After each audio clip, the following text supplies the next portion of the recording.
I'm Tom Adamski. And I'm Bruce Martin. Bruce is involved in lessons and getting new pickleballers trained.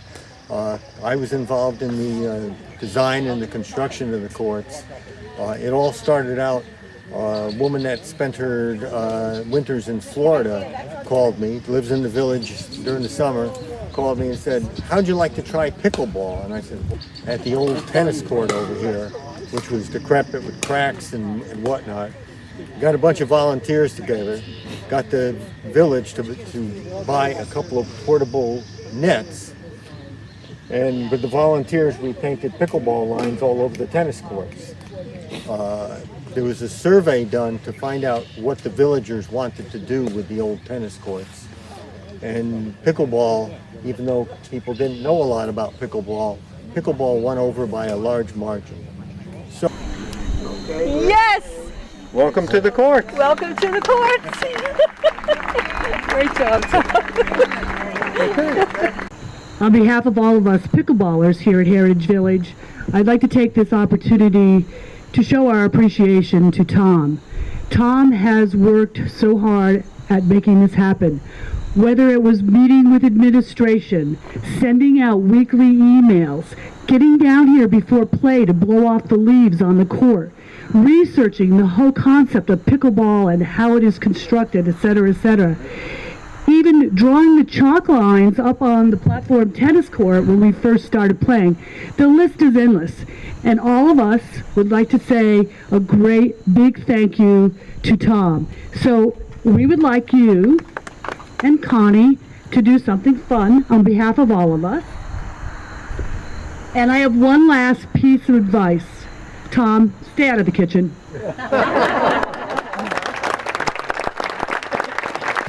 And this beautiful facility is what we have now. Bruce has been giving lessons to a lot of players, and the players, I see them really improving their game. And I came to pickleball roughly about 3.5 years ago.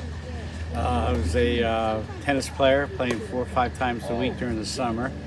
And about 3 years ago, when I was on vacation, we went down to a clinic, and I really found out there was more to this game than meets the eye.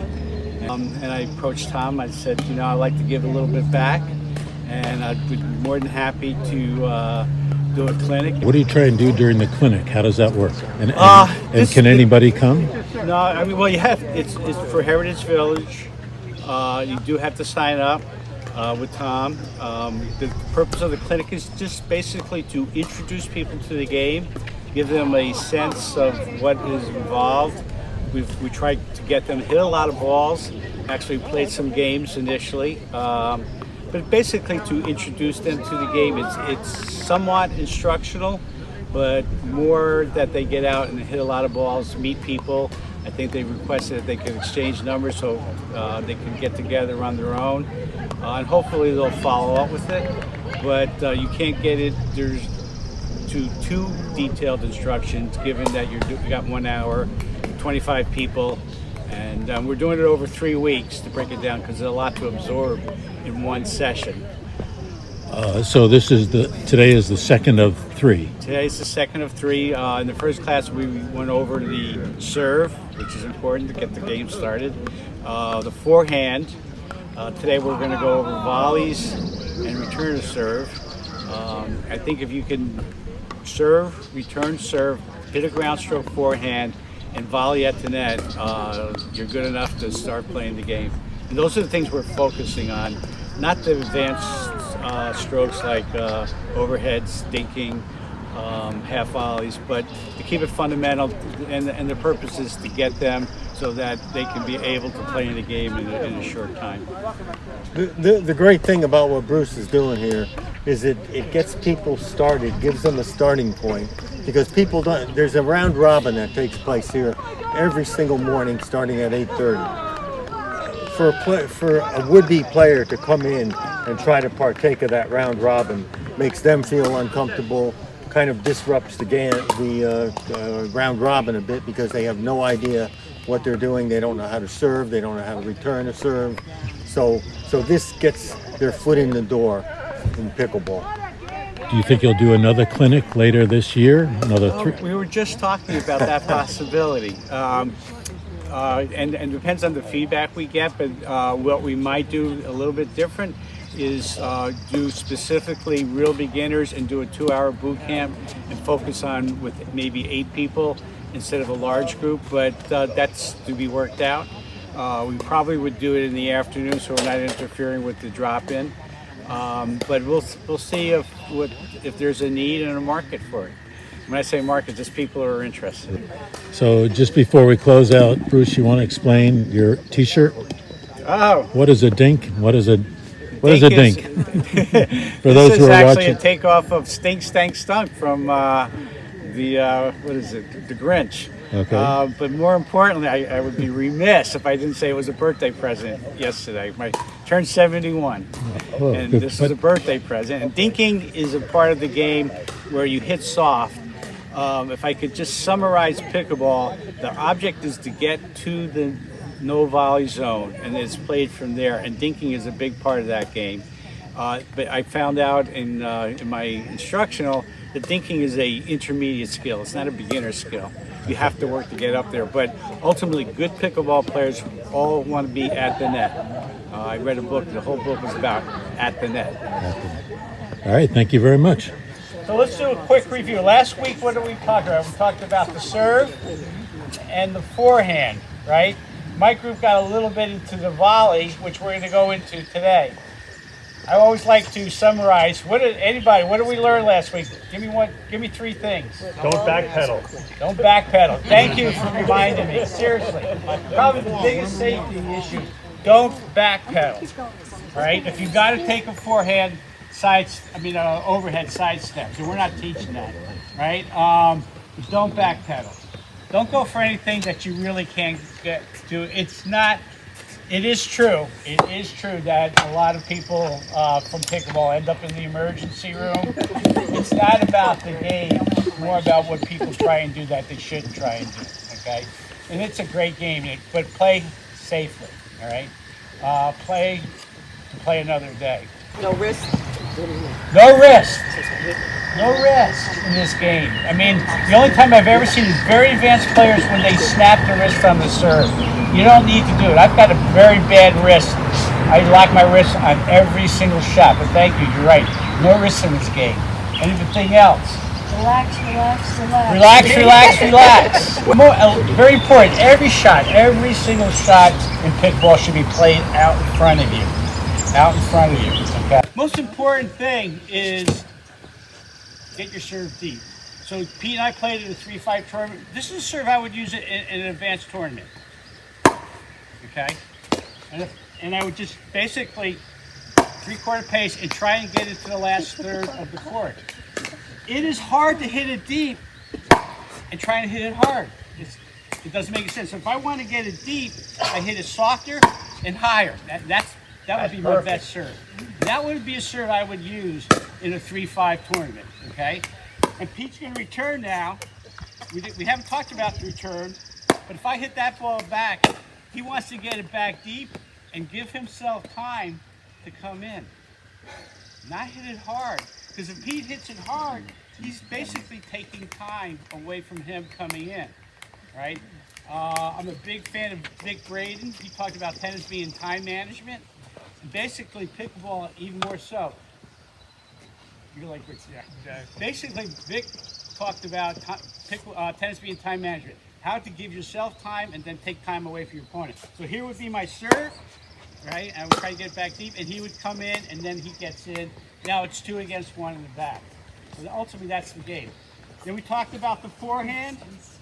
Get sideways, the wrist is laid back, and I want to hit the ball out front. And basically, I just want to hit it high and deep. Wow, that's tough. All right. And all I want to do is basically get it there. I don't want to blast the ball, because the only time you should be hitting ground strokes is on the return of serve. Okay. Today we're going to talk about the volley. If I miss a serve, what happens? It's either one of 2 things: side out or my partner serve. If I miss the return of serve, what happens? Lose a point.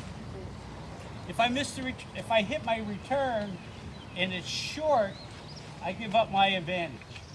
If I hit my return and it's deep and I get in, they now have the advantage. To me, the point swings on the return of serve. Okay, that's just me. Now, when they're at net, where they're supposed to be, they want to volley. Let's talk about that in a second, and then we're going to get into it. The paddles are up, out in front, okay? Some people at 10, 11 o'clock, because a lot of your volley's going to be backhands because you can cover a lot of area with it, okay? Versus the forehand, it gets in here, it's pinched. Basically, here's one of the 10 commandments I put out there. That was cheesy. Closer you get to this line, shorten up the backswing, so that when I'm up here, there's no backswing at all. So 3 things about the volley: out in front, okay, paddle slightly open. But here's a big thing I just recently learned a couple of months ago. Think of the volley as 2 steps: set, punch. Set the paddle to where you think the contact point is, and punch. You'd be surprised at how much power you can put into it by hitting it 2 inches. You do not want to or need to swing. So, paddles out in front, compact motion, and punch, all right? If 2 people were back and I was playing and I was back, Pete would probably, for the most part, hit it back at me deep, daring me to try and pass it. You cannot beat good players back here if they're good volleyers. Or on defense, right? Don't drop the paddle.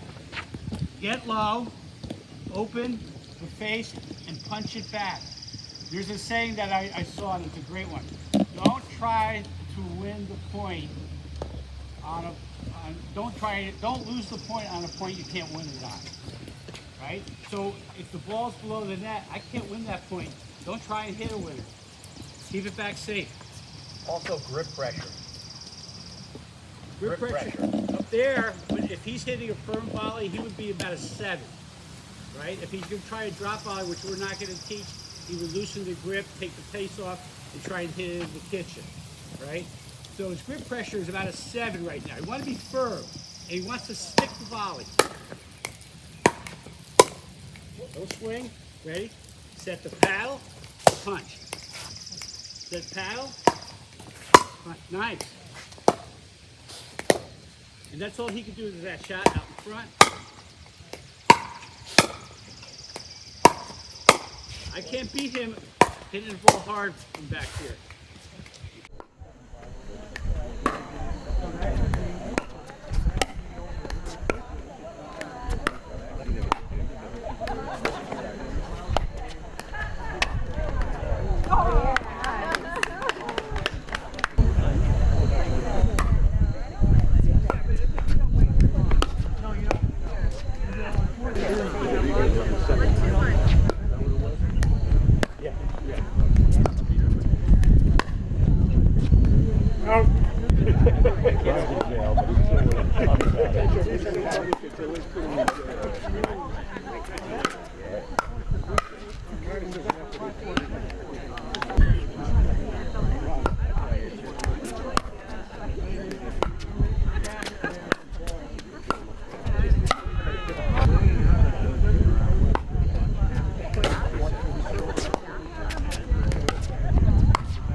With Connie, how long have you been playing? A couple of years. A couple of years. Who's been playing the least? Doris? Maybe me, I How don't know. quickly were you able to figure out the game? I might have been. It's very easy to figure out, and if you can't figure out, there's always somebody to tell you what to do and where to go. So what's the hardest part of the game? Staying focused. Staying Staying focused focused, and yeah. keeping the score and timing. Timing is very important. And given other activities around the village, how do you rate this pickleball? Oh, we love this. We just love this. Yeah. It's got to be Lynn, how many one. days a week do you think you play? I'll play every day if I can. Lisa? 4 or 5 days a week. Connie? Well, I play tennis too, so maybe 2 days a week. Doris? And I also play tennis also, so probably about the same amount. So it's, for some, it's a mix. So would you recommend pickleball for everybody? Absolutely. Yes, absolutely. All right. Thank you very much.